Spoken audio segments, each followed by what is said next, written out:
Kai au manuia le pa ia o le tātou puleanga. Te nane foi, tanga luenga o le ainga pa ia.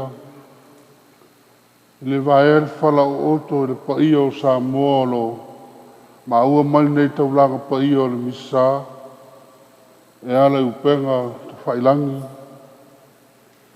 E leo to e posa lilo le nei tai au. Tai au o tātou uo ai. Ma tātou tu vai le vai a sasisi le kalisi. Ia nei tai au le palema. Pa manatu ai ai tātou uma le malanga whātu po le tātou o leo Yesu. Jerusalem. Le a o ia e whengai mo ngā tingā. Le a o ia e lona maliu e maiso lona toi tū. Ai tā toi whamanatu mai ai tātou umalawa. Le lofo le tua o sa mai ma le lingi mai mo i tātou uma. Ai a le file mu ma le whamanga longo i tātou. Ai tō so o ailo tātou ngafa i le tū. Tātou o mai lai nei tai au. Tātou te so ngafa i le tū ai ala le tāla le lei. Maiso le nei taulanga pa i o le misa. Tātou amata le suafu i tō mā, ma le alo, ma le nganga pa i au. Ia whatasi le li i mautou.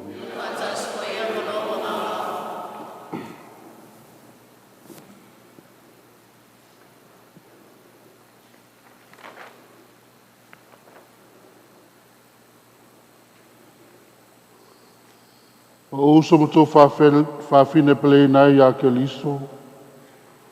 O vai aso i limo le whanga fulu ni tātou nofo sao ni uni ai. Ai ngā lue ngā lofa mamio ngā tong sala. Mo le wha malungo al misterio le paseko lo tātou wali. O le aso nei wa tātou maupopo whatasi ai. O le amatanga o le nei wha malunga tāua. Atasi ma le kale si ato le lalulanga. Na ulu fale atu Yesu, ma le manu malo i tonu o lona lava ai. E wha atu o tola na ngā luenga wha atu tau, ma lona winga, o lo tātou misia. Pōpua ngā, e oti mai to i tuai. I tātou mana tua ma le loto toanga, e nei ulu falenga, o le amatanga lea o lana ngā luenga whaola. Ma ia tātou muri atua ia te ia ma le whātutu ola. Ia vela tātou au whatasi ma ia i lona malo ai lungo o kolose. Ma ana tātou te tau mautu whaanga i lona toi tū ma le ola fau. Ia tātou te tanu.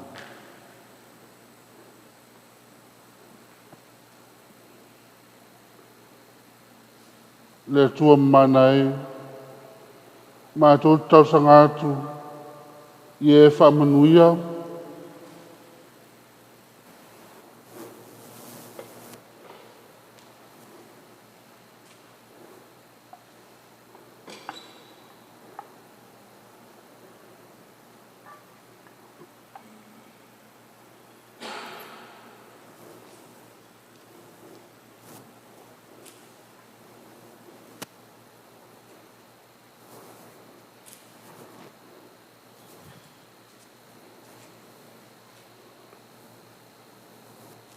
Ma e whapaia ni laula au.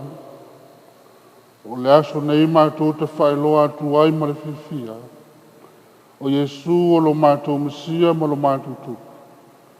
Piso sori mai, na ia mātou tau nuu atu i se aso le whiwhia o le Jerusalem fau, ma le whaavavau. Ai lo mātou munmuri atu, ma le whaamaoni ia teia. Le o soe fōa pule mo le whaavavau lava.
vai tau sanga o le vai tau sanga o le alofa. Te leo taimi le tātou sāwalinga, tātou te lei ātou tōlo, tātou wāwhenga ema lo tātou utua. Tātou te lei ātou tōlo, tātou wāmo, tātou uswa tangata. Tātou ofi ai lai nei whainga taulanga, mai so whaamaluino le nei vai asu. Tātou tu ere lumo le tuam, tātou whātari sira le whamanga lunga. Mangalo I tātou I o tātou vai vainga. Pale leil tātou wāwhenga e mai ai mai so tātou uswa tangata. Ni au ngai tātou molmolingo le nei taulanga.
Alo fa mai ai tātou le tua le ona mana uma.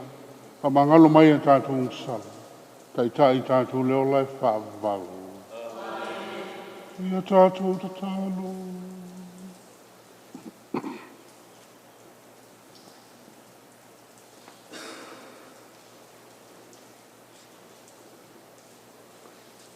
Le tua mana e mane soifua e whaavau.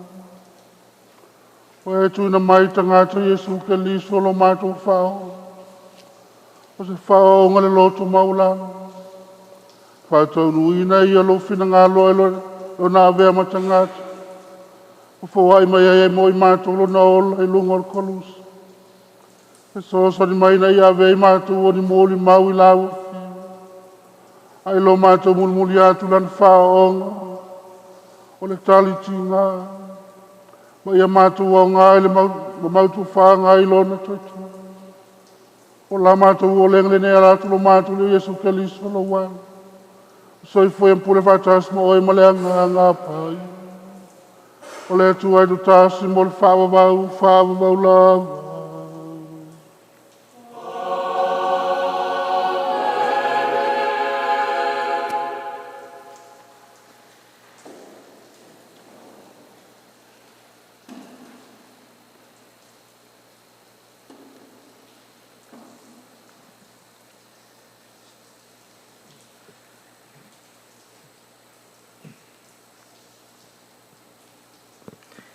O le whalafolanga, mai le tusa o perfeta o Isaia. Wa fōa I mai atia o le alii le atua, le laulau whaiva o e wa o auina. Ina ia o wiloa o na whaamawhanawhana I se upu, le wa tinga ina. Nā te whangua o I le ataiao ma le ataiao. Nā te whangua o utalinga, ina ia o whalongolongo, e pei o e wa o auina. Wa tōina le pui pui o utalinga e le alii le atua, a o te le I whina wale, o te le fo I atu lava. Nā utu ina atu lo utua I e sasa mai, ma o ala whau I e futi le awa. O te le I uwhiuwhi fo I o mata I le maa ma le wheanu. A o le alii le atua, e whesosoani mai o ia I atiao. O le mea lea o te le mai, o le mea lea o whai ai o umata I a pei o le papa ala. Wa o iloa fo'i e le wha mai nā au. O le upu a le alii. Le atua e whaftai.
O le wholofolanga, o le tusi a Paulo i a Filipi. O le sa winga whaatasi ma le atua, e le i manatu ia o se mea e uu mau lona tulunga tutusa ma le atua. A ua sasa atu o ia e ia lava, o whai moona le winga o le polonga, i lona whanau mai whaapea o tangata. A iloa o ia i ona whōringa e whaapei o se tangata, ua wha mawalalo o ia e ia lava, ua na ana ua o ina mariu, o le mariu lava lea i le sā taulo. O le mea lava lea ua mātua whae aina ai o ia e le atua, ma wha ina atuai i a te ia o le suafa e siri i suafa umalava. Ina ia toa tuli o tulivae umalava i le suafa o Yesu. Oe o i le langi, mae o i le lalolangi, mae o i lalo o le langi. Mai a tau atu e laulau whaiva umalava o Yesu ke riso o le ali i lava ia. Ia i wai i le vi inga o le atua le tama. O le upu a le alii. Le atua e whaftai. Ia tātou tūtū lai mo le whalawhalainga o le tala lelei.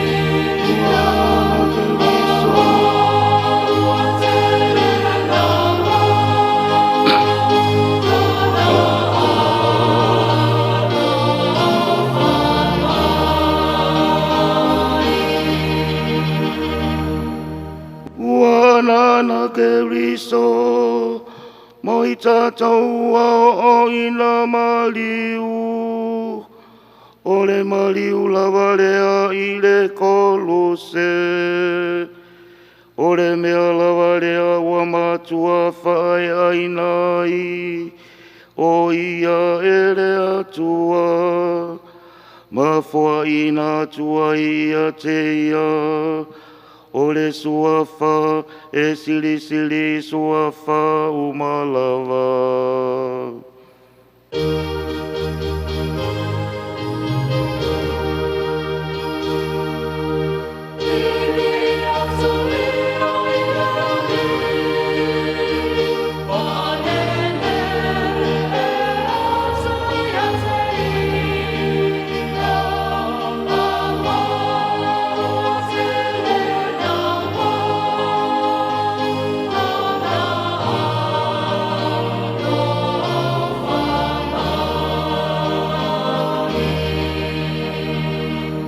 Ia whatasi le lima o tau.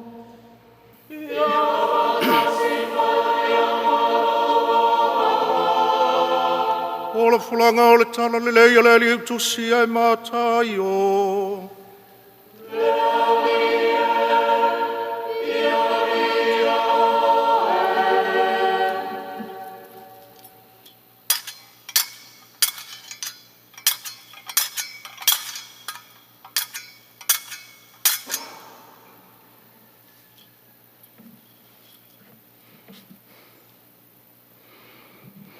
Ua tū Yesu I lomo le li pule, sili mai ai leo le li I a te ia. O oe ea o le tupu o tangata I utaia. Whetala I atu leo Yesu I a te ia, o le lava. Ua mamoni a te ia le a wos taulang sili matoia I ina, a o le aisa natali. Whai mai ai leo Pilato I a te ia. Ua e le whaalongo ea I le tele o mea, ua lato mamori mawai mai ai I a te oe. A wale tali atu, ia ia te ia se upu e tasi. Ona mtua ofo ai leo le ali pule. Ua masani le ali pule e te tala ina atu I tau saminga, ma lea tau saminga I le motu o tangata. Se tasi tangata ua nono tia. O le ua lato loto iai. O ona po ia sa iai ia te la tau le tangata wana no tia, wa longolongo ai ngo ia parapa. O lea na whai atu ai Pilato ia te la tau, ina ua poto i la tau. Po ai tau te loto iai o te talaina atu ia te utou. O parapa ea, po Yesu le waingo ia ke riso. A wana iloa o le matau au la tau tu ina atu ai o ia. Ua tie o ia ilun fua wha masino, o na saua i leo le whiau mai lana vā u whapea mai. Nei e mao i le nā tangata mi o tonu. A wana matua i o tinga aina na le lai le miti ia te ia. Au wha oso i le au o staulanga siri matua i ina i le moto tangata i ala tofa yatu o parapa a ia whasi o tia Yesu. O na tofa yatu ai leo le li pule ia te la tou. O ai so la ua tau te loto i ai o te tale na atu ia te utou. Na la tofa i mai ai lea o parapa. O na whai atu ai leo Pilato ia te la tou. Se a fo le mea o te whaia ia Yesu le wai ngo ia ke riso. O na whai mai ai leo i la tou uma ia te ia. Ia whasa taulo ina ia. A ua whai atu le li. Pea se a fo i ua whai atu ai. Pea se a fo i le leanga ua ia whaia. A ua atile eo na la tou ala langa i la tou ua whapea mai. Ia whasa taulo ina ia. Ua i loe Pilato ua lea o ngala na upu. Ai a tili ai le vavao, o na tango ai leo o ia i le vai, ua whano ai o na lima i luma o le moto tangata ua whape atu. O te mama u le toto le nei tangata, whai talia lava o tau. Tali mai ai leo le nuu uma, ia i lunga ia te i mātou, mā mātou whanaulo na toto. O na tatala ina atu ai lea e ia o parapa, ia te la tau, a ua sasa ina ia Yesu, matu ina atu ia whasa tauro ina. Ua taita ina Yesu ele au tau, ale ali pule, ile maota ole ali. Na la tau wha ina i le ia te ia ole au uma. Wa la tau to e se ino na ofu. Na la tau wha ofu ina i lea o ia ile ofu mumu. Ua la tau tata ai fo i la au tui ua whai ai le pale. Na la tau wha ai lea ilo nao. Ua tuu fo i le ilo na a ao tau mtau. O na la tau to turi ai lea i ona luma, ua whata wemu mai a te ia u whapea mai. Tā lofa i le tupu o tangata i utaia. Ua wheanu i la tau i a te ia. Na la tau tango ai lea i le mata i lo nao. Ua uma o na la tau whata wemu mai a te ia. Na la tau tala e se lea o na ofu. Ma wha ofu i a te ia i ona lava ofu. Na la tau taita i atu aile i a te ia i a wha sa taulo ina. Wa la tau o atu o na i loa aile i la tau o le tanganaka kurene e ngoa i a simona. Wa la tau wha tau anau i a te ia i a avelona sa taulo. Wa la tau o atu i le mea wa i ngoa o korkota o lona winga o le mea o iaile urupo. Na la tau o vatu le i a te ia le waina ua fifiloi ma la au ona ia inuai. Ua tofo ia, a ua le mawhai o na inuai. Wa la tau whasa taulo ia te ia, o na tufa ai le i la tau o na ofu, wa la tau whai ai le vili, wa la tau nonofo i le mea, ma leo ia te ia. Wa la tau tufo i o na lunga, a e o lo na ao, le tusi i le mea na mori ai o ia, o Yesu le nei, o le tupu o tangata i utaia. La tau whasa taulo lea whatasi mai a tangata whao mea tō lua. O le tasi le tūtau mutau, ma le tasi le tūtau ang vale. Ua whai a te ia o e no iane, ma lia i o la tau ulu, ua whapea mai. O e nā le peti le malu, ma toi whai a iaso e tolu. I nā whaola ia oe i a te oe. A whai o oe o le alo o le atua, i nā aluifo ia i le sa taulo. Ua whapea fo i na whatau wemu le au ostaulang sili ma le au tūsi upu ma toia i ina, ua whapea ane. Na ia whaola ina isi tangata, e le mawhaia e ia o na whaola i a te ia. O le tupu o Israelu o ia, i nā aluifo nei lava o ia i le sa taulo, o na tātou whatuatua ai le i a te ia. Na whatuatua ia i le atua, nei ia la vea nei o ia i a te ia. A whai e whina ngalo ia te ia. A wana ia whai mai. O au o le atari o le atua. Ua whapea foi o na tauemu ia te ia o tangata whao mea. Ua wha sa tauloina mai ia. Ua fua mai le tūtonu o le la. Ua pongi sa mai le nuu. Ua o lava i le tūlai tolu. Ua lata i le tūlai tolu. O na alanga i leo Iesu ma le leo tele. Ua whapea atu. Eli, Eli, lama sapatani. O lona winga le nei. Lowa tuae. Lowa tuae. Sa le mea ua e tu la fwai mai ai a ta. Ua whaalongo ai nisi o e na tutu mai. Na lātou whapea atu lea. Ua wala au atu le nei tangata ia Elia. O na mamo e ai loa lea o so lātou o tango i leo momi. Ua fufui ai le vi neka. Ma tu i lunga i le pito la au o whainu ai a te ia. Au o whapea ane i lātou uma. Tu u ai pe ia. Se i o tatou i loa pe sau Elia na te whaola ina o ia. O toe alanga Iesu ma le leo tele. O na tu atu ai le e ia o lona nganga. Whauta foi. Ua sairua ina le uipui o le manu, ua mata ifo i lunga. Ua o lava i lalo. Ua lulu ina foi le ele. Ua mawai vai foi papa. Ua awanoa foi tūnga mau.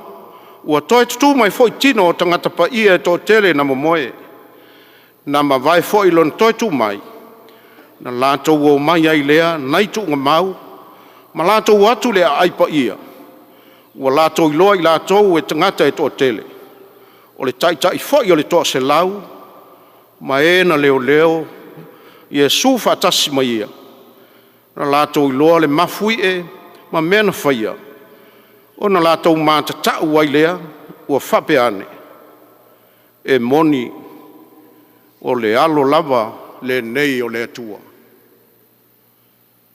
O le tala le leia le ali i.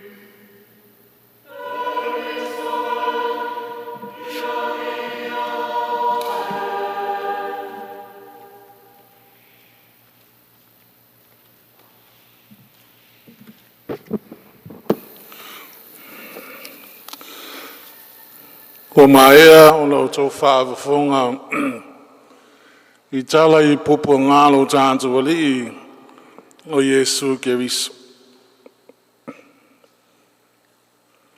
Ai tātu tele i o i pupu ngā whangi o le so. O le aso le nei ma le tai au le nei whai mai o a ulu whale atu ai Iesu Yerusalema. O ulu whale atu ai Iesu Yerusalema. Whamele tala, o lata o ia i le ifua i o na maunga o live. O nā fua i leo li oli o lau so unga e tō tele. Whamai walanto vivi i le antua ma le leo tele, a wā o wawenga uma na waaia i lanto mai a te ia. Whamai ia manuia le tupu, le afio mai le suafo le ali. Blessed is the King who comes in the name of the Lord. Peace in heaven and glory in the highest.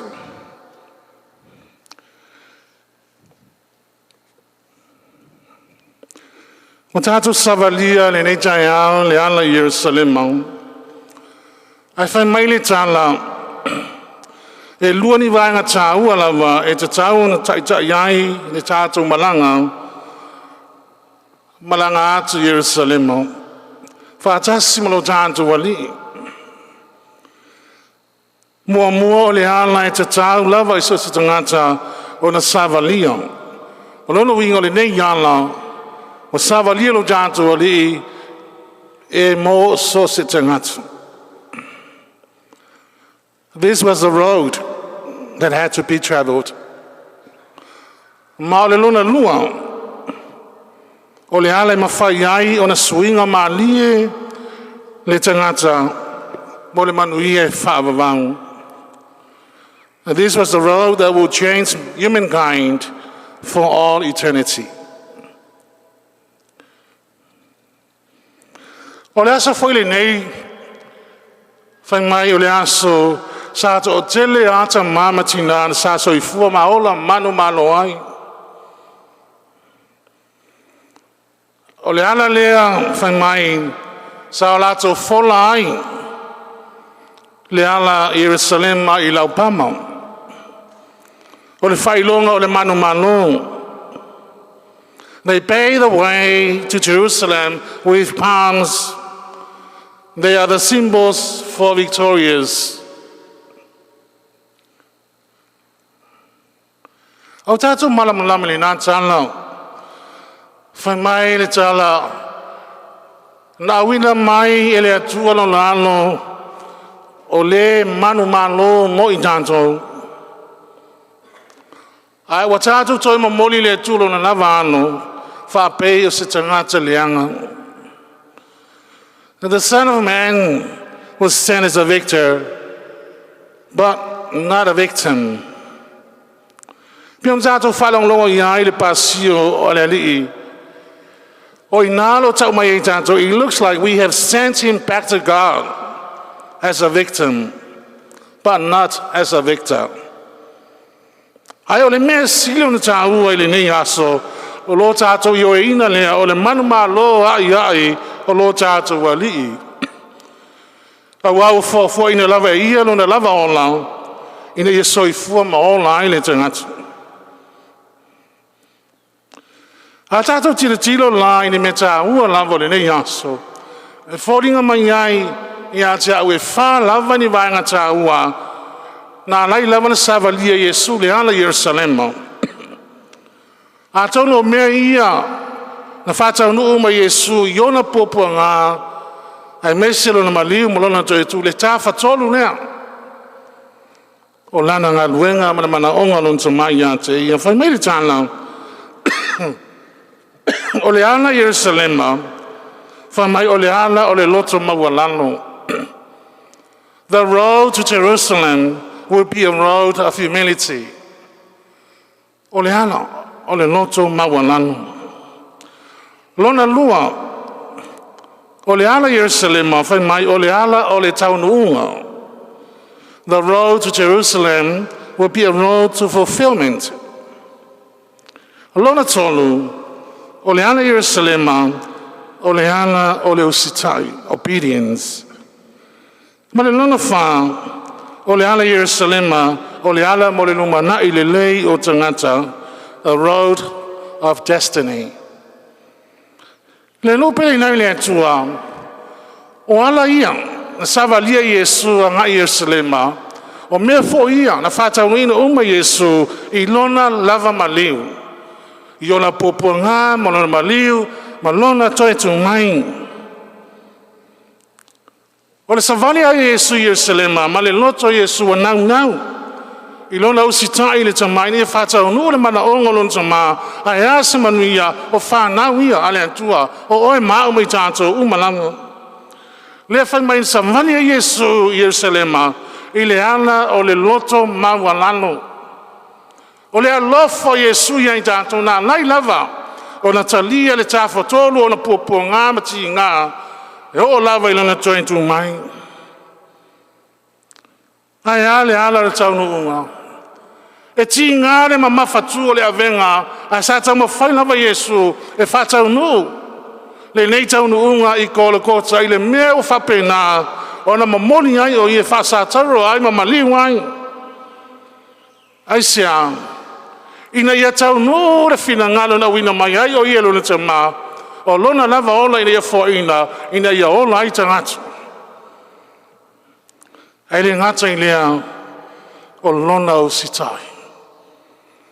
O lona o sitai lona tamana lai lava le ia talia lava ia. Lona lava mali o lea manatu ia i lona tua au manatu ia te oe ma. Wa alofa mai ia te oe ma o sitai ai. Le fila ngalo lona tama ina ia tātou wona. Ai ale lumana i le leo tingata. I oe le tawalunga lea o le tāwhatolo le langaluenga.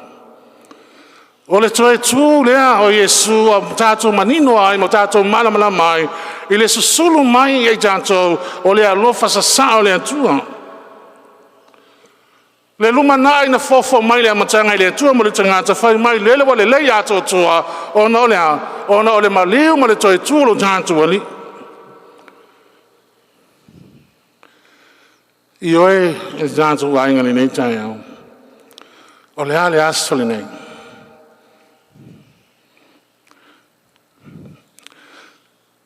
Today's Mass, we should begin with a festive and a celebratory kind of mood. O se aso fia mo I janto. E fallinga o le fia. Ile amatanga le nia so fia fai mai na ia por sesio o le fa pa le maina po le pa le ma e fa manatu mai ai le fale atu Yesu Jerusalem. E fa manatu mai ai no manu malo ia I no fale atu Jerusalem. Leo tato fa mamalu ni yas. O le lau pama, o le lau palema, o le lau na au, o le fai longa, o le manu malu.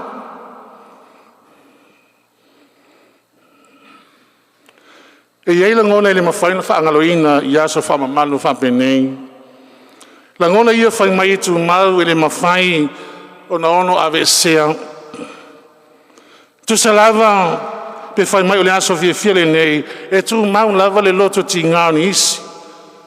Ai mesi le lo I mata malingi ono o mea sa fauine tangata. Le o tātou vaaie le nei aso le mafatia lo tātou wali. Le ti ngaino lo tātou wali ma le popo ngātia lo tātou wali. A le hale mea sa ia manatu iai. Sa ia manatu ma le loto ma wananu. Sa ia manatu whatau nu le while ngano lo na tamā mo I tātou. O lona usitai. O le mesili le ia te ia mo oe maa mai tātou umalama. Ai aso tātou lumana I le nei. I oe lai ngai le tu. O tātou mo le mawina I le nei aso. Sa tātou whaalongo ina ai. Whai mai wa whaala taina Yesu. Jesus was betrayed. Jesus was denied. Jesus was in vain. O le mele nai whai mai ai, le aso sale nei, o le aso sale pasio. E o lava le urwhale atu le vai asa sili whai mai, e whao popo ina pēa le whatele ina, o le tinga. Ma o ia tinga le a whengai mai tātou, e o tu lava I le aso whareile le aso maliu.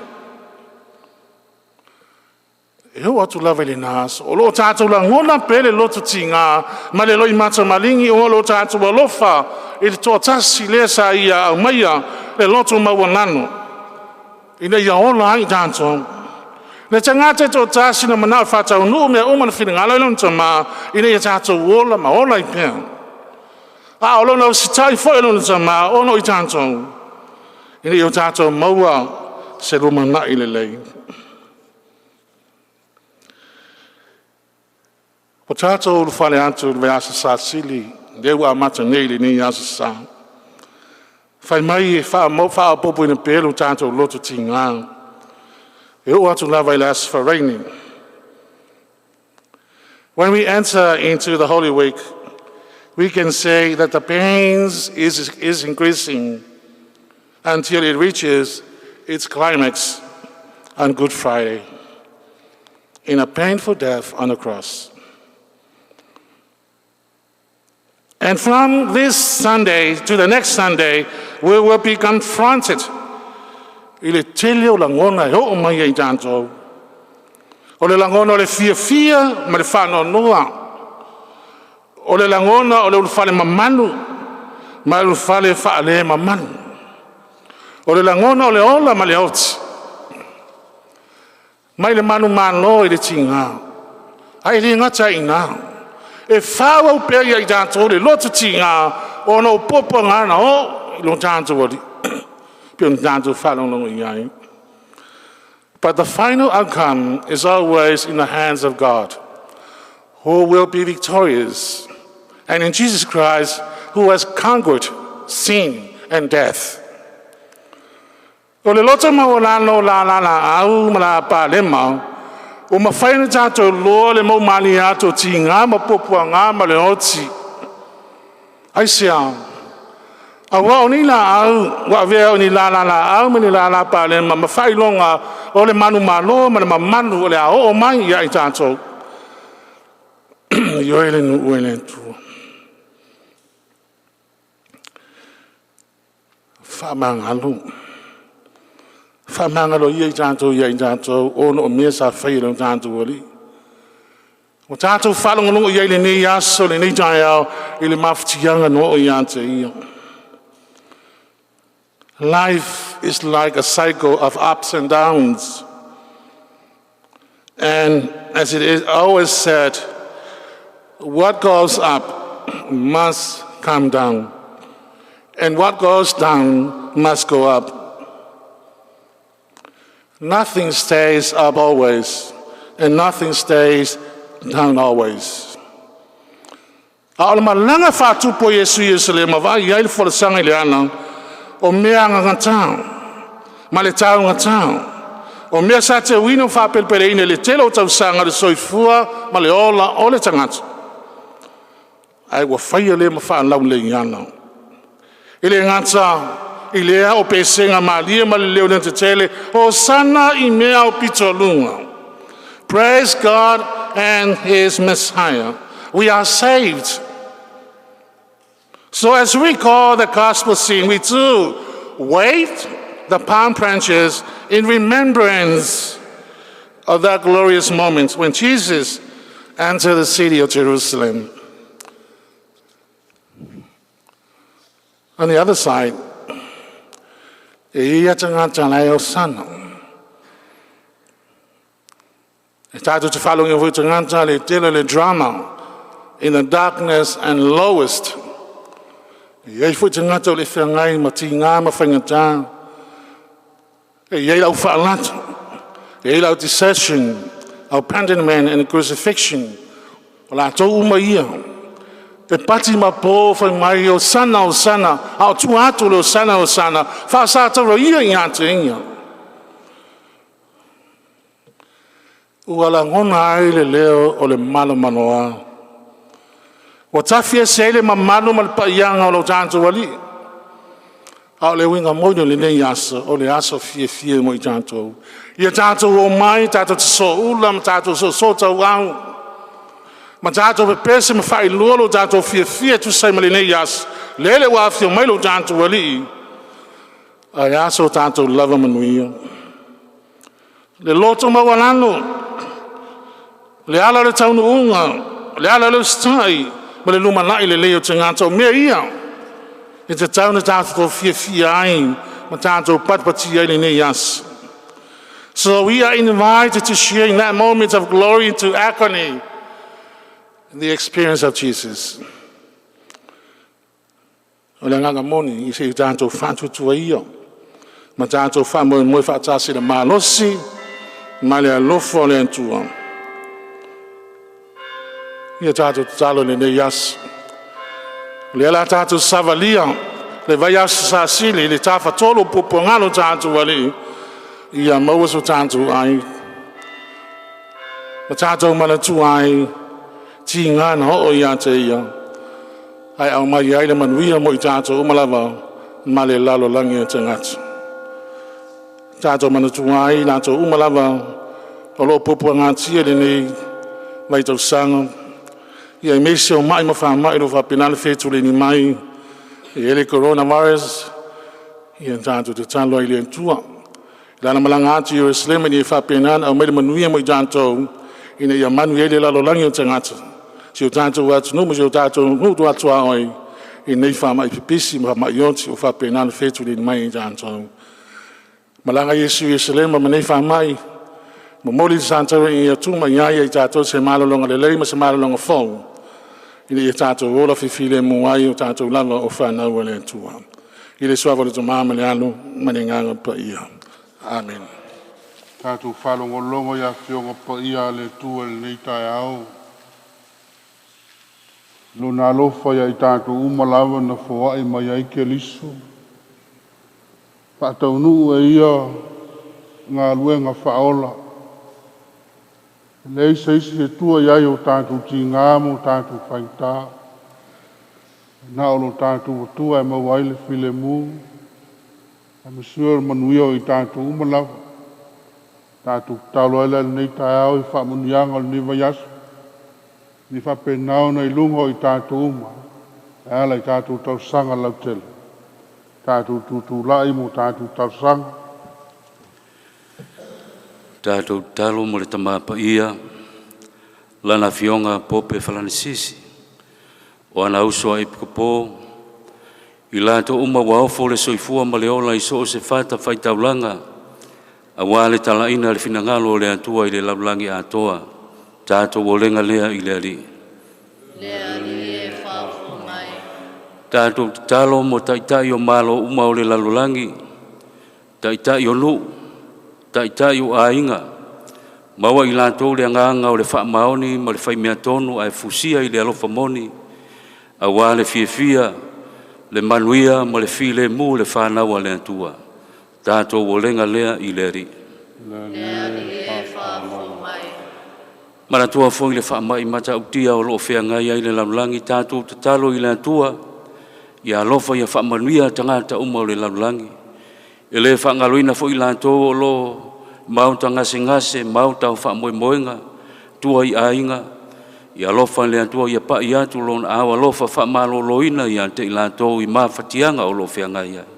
Tato o lenga lea i le ali. Lea li e whawhu mai. Tato talo fo mo lato o lo panga tia i so se mea fia ai fia feinu le ai se mea no no foi. Ia lofa le atua ia so so ani atu i ma fatianga lo fianga i ma lato. Mana tua fo ia ai le to ese. Ia vele fa salanga to e afua se tai au fo. A wale atua malona finangalo, tātou o lenga lea i le li. Lea li e whawhu mai. Tele saito e sele seleina e to i titi lea whainga luenga, tātou talo i le atua ia musuina le loto ma le nganga le tupulanga talavou, ia inisi o lanto wa ofo le soifua ma le ola, a wale tala ina lona finangalo i le lalulangi atoa, tātou o lenga lea i le li. Lea li e whawhu mai. Le tua whaafonga talo o le lofa muti vale. Mātu talo i Italia, mātu tau sanga o mātu whaleo le nei tai au. Talo lo i loto mo finangalo i le mātu umalawa. E wana o lau fia sisila le melile. A mai au whaamunianga, talia ia mātu tau sanga. Mātu wole mwala au tuai ono keli solo mātu wale.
I o tau talo nei au som tō whawhine nei tali lea la tātou taulanga.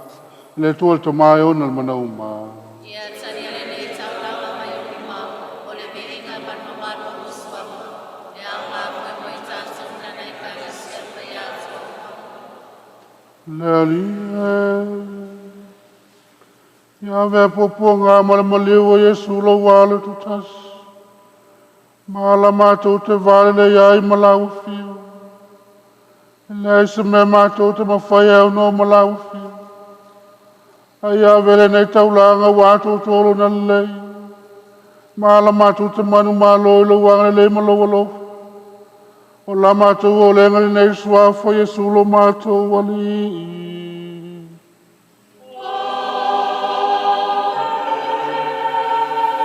Ia fatasi le lima o tō.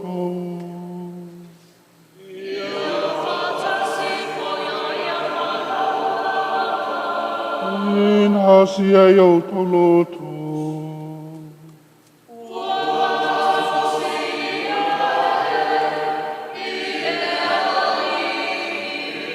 Ia tātou whawhetai. I le lilo tātou atua.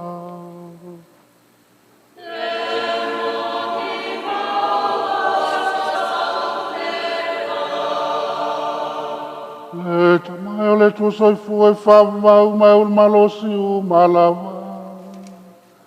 O se mitam tanga whaiamo i matua. I ar whafta i atu i lau whiu. E lautu ia Yesu ke liso lo matua wali. E uina i le ianga salai. Na tinga ina mo le lotu mo lia mo tanga tangsa. E uina mo maa. Na talia ia le otu e lawe e il tangata anga sala. I lona maliwa whamuti ai e ma a tātou mga sala. I lona toi tua si ai e tātou le ola o le ami o tonu. Mātou te vila o fio le ali e. A tas mangeru. I la lātou pēsa whaitu mau o lo vinga.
Le leo e matua pa ia la vol punanga o pa ia uma.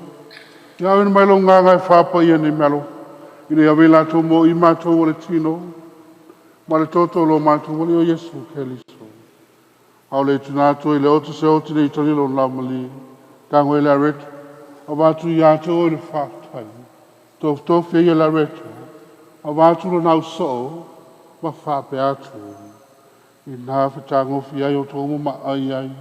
O lo tino le nei o le awhinatu mo o tau.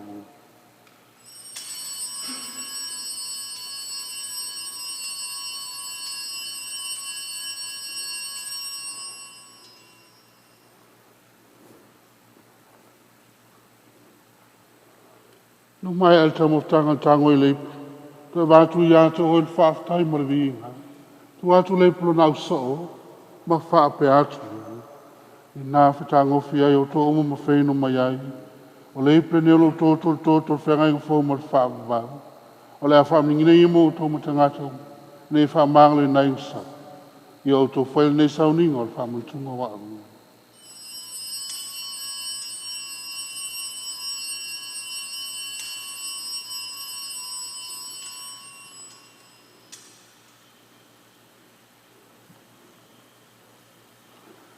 O le misterio le whātutua.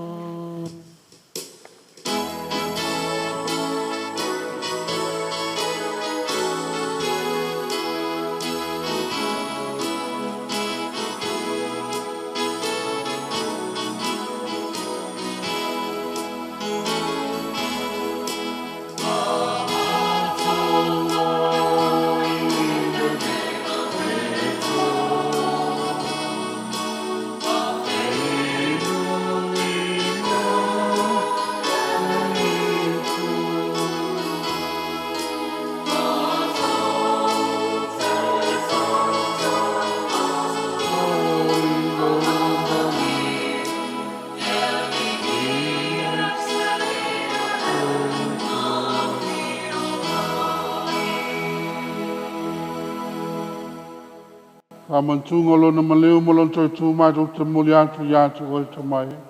Ni a reto le ola mani po falta. Ma tu fafta ya tu ina welo ye ma tu tu yo. Ma o na tu ya tu o. E so son mai ma tu mo tu fanga tino mal tu kelis. Nei fa si ma tu mo tanga tasi le nga pa ia. Ya ye mana tu la we kale si le la lo ngia tu. Ina ya ma tu le lo fa tasi no fala ni sisi lo ma tu ma pa ia. Ke tela prano matu e piko ko malei tu ai o sauna. Ie mala tu o matu tu ngana tu ma o sa matu o wha fine. O fo iatu o lato malo longa mani wha moile tu i tu ai. Te ie latu patasi mo tu ngana tu mali le uma ina mala malamo lago fio.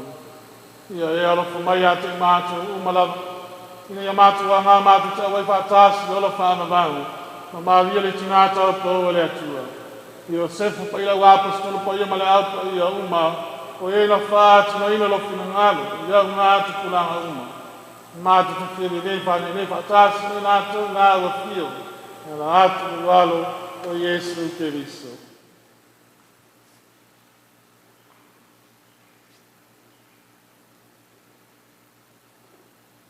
Le te mama mana no ia fatas mai na ia te.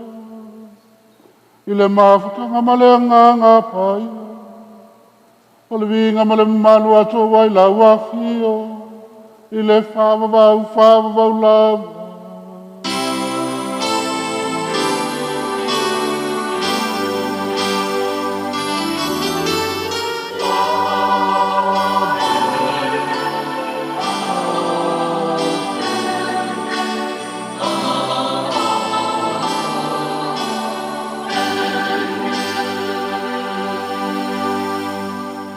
Atu tane mo wharangu lango te mai. I le talo na o mailo tātu wali o Yesu Keliso.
Ave ai mātou le lia mai langa mama e mātou file mui o mātou wasu.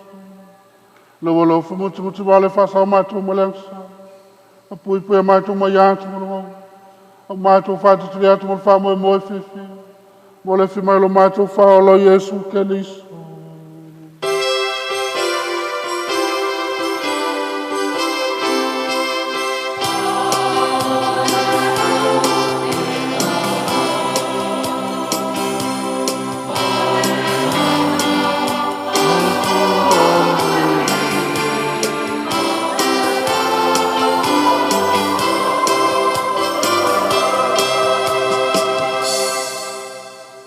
Le lia Yesu ke liso na e whetala i atu lo apostolo. O tu atu i atu tolo lo file mua tu i atu i atu. Au ne se slamai a mātou uksala. Ai se ila sila el fatu tolo e kalisia. Mai e mātou file mua mataso lo malo.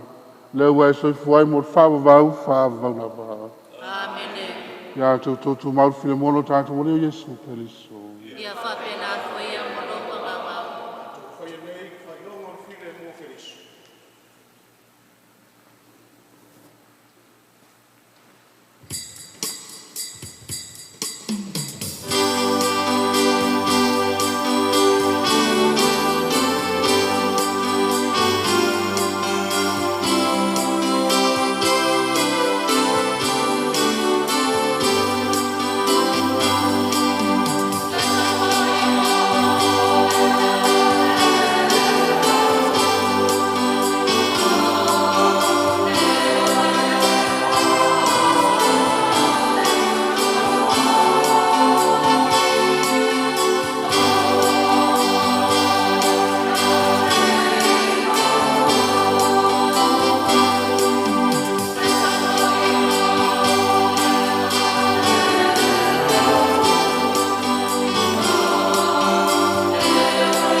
Whauto Yesu ke liso e nei o tamai mamoe le tua. Whauto le na te ave seang salalala. Manui e tātou umo walau ilan tāli suanga. Lea de ia, te lea o mana e kumai e tia. Tau lau sa o fioga, o lai o mama.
atu whamaloma le whaaftaili nei tae au, le ngātou pa i o le tātou puleanga, i o le tātou tāngaluenga, mai se fo i o ainga o le ngātou Samoan nei au, tu e fio lo langi o lo mau mai nei whaasalonga, te ulanga pa i o le misa.